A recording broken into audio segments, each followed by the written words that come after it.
when school is out, we take advantage of those times, the summertime or Thanksgiving break, to do training within the campuses. So oftentimes when they see large contingents of law enforcement vehicles on the campus, that's what they're seeing. They're seeing us train.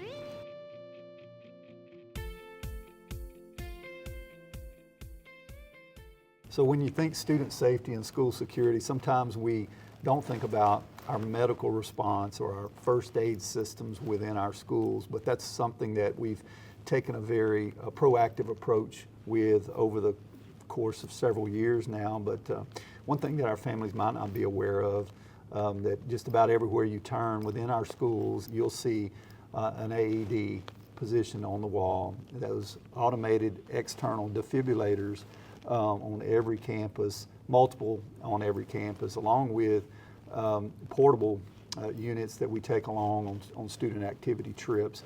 Not only our AED systems, but staff being trained in CPR. It's required of us that all staff receive some base level training with first aid and CPR. Now we have staff of our crisis response teams that they're trained and card carrying members, if you will, with regard to first aid CPR. And so when there are incidences that require a significant emergency response, we have people on staff. Along with the training that each of that your staff receives, all of our staff is obviously first aid trained, as well as CPR, AED, and so it correlates really well.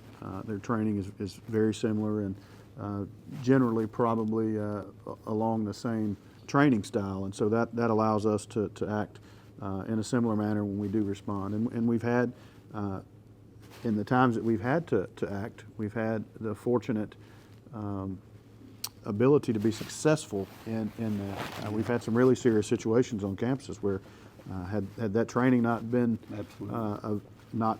what it was, as well as the AEDs be available, that we would likely absolutely we would likely not have had a successful outcome. And so I think that has come a long way in a short amount of time, and it's already benefited several people.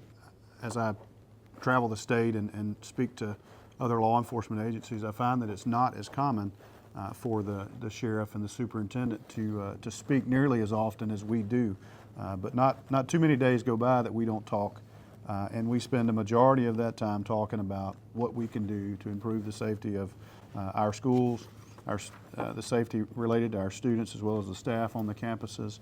And each day we recognize that we can always be better than we were yesterday, and I think that's certainly one of the things that we have to recognize is, although we do a great job, we can never not move forward, not try to set the bar.